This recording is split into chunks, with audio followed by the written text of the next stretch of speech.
बुझा गई जिंदगी में जिया प्यार के चलते ए मेरे आसमानी साथी। अच्छा है तू तो कहूँ कि मैं रह गई हो बस एक चुम्मा के चलते। छोटी सी उम्र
लेके उमंगे लेके उमंगे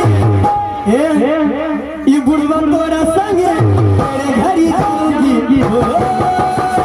मैं किसी उमरी मैं मरी जाऊंगी मैं मरी जाऊंगी।